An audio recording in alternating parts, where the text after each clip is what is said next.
Imagine opening a first-grade math book and instead of just numbers, you see this.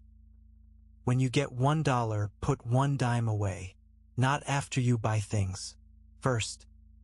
That is a real lesson from 1925. Now open a modern textbook.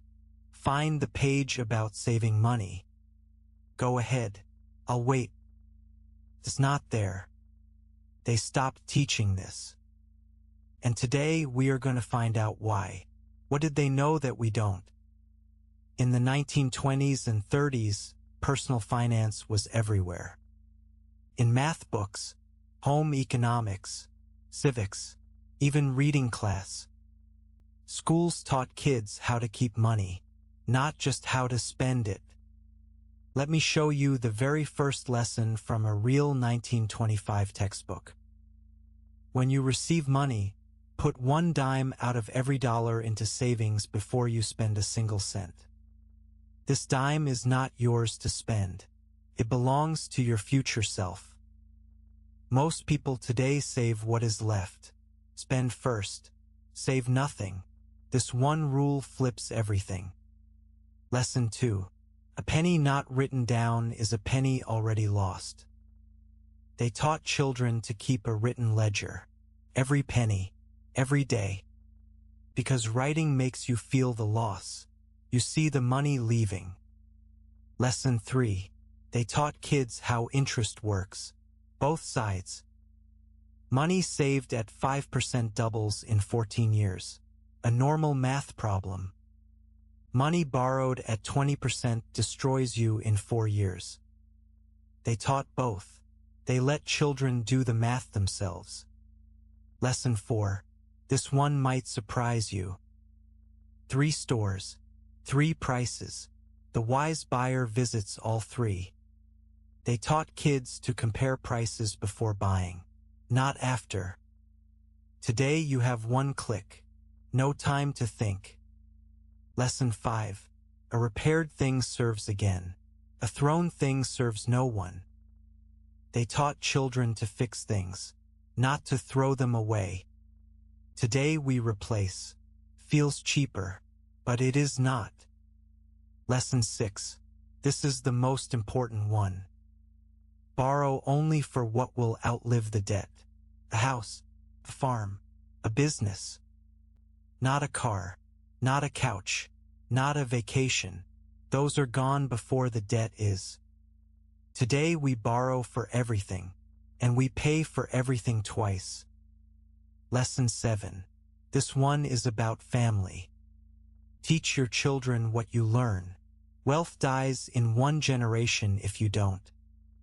They knew that financial literacy is not just for school.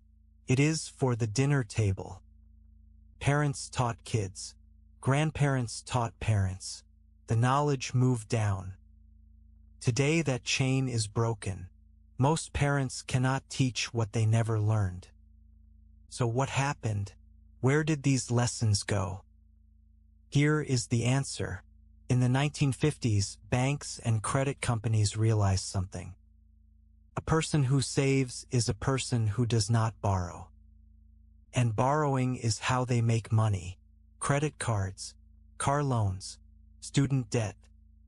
So they lobbied schools. Money is too complex for children, they said. By the 1960s, finance classes were gone. Removed. Erased. Replaced with 1 lesson. Get a good job. Use credit responsibly. Not how to save, how to borrow. Today, in most American high schools, personal finance is 2 pages. They teach debt, how to get it, how to manage it, but not how to avoid it. The result? Over $1.3 trillion in credit card debt. That is not a coincidence.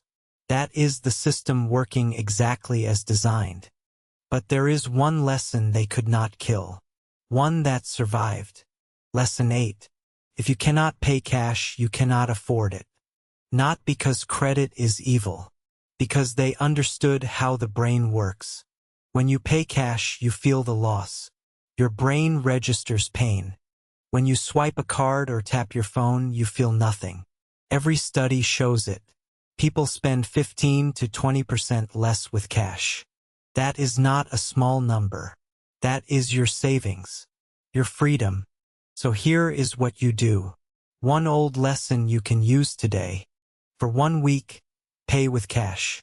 Only cash. No cards. No phone tap. You will spend less. Promise. Try it.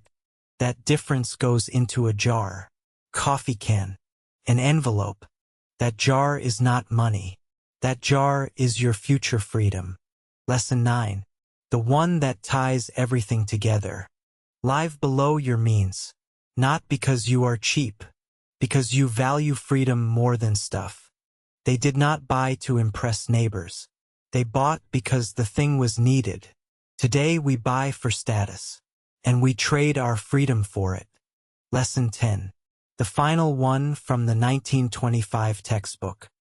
Enough is a decision, not a number. You will never have enough if you do not decide what enough means. They knew that wealth is not a number.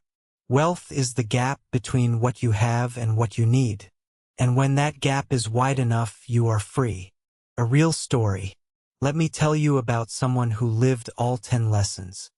Her name was Margaret. She raised 4 children on $85 a week. Every Sunday night, she sat at the kitchen table with a small notebook. She wrote down every penny. Bread, 25 cents. Milk, 40. Shoes for the youngest, $1.50. At the bottom, what was left? Sometimes $5, sometimes $10. She did this every week for 40 years. When she died, her children found $47,000 in a coffee can. Her son said, "We never knew. She never told us. She just saved." That is the old way. Quiet, consistent, no apps, no noise. You can do this too. It is not hard. It only requires one thing. Attention. Pay attention to where your money goes. Open your bank statement. Look at every dollar. Do not look away. It is not punishment. It is information.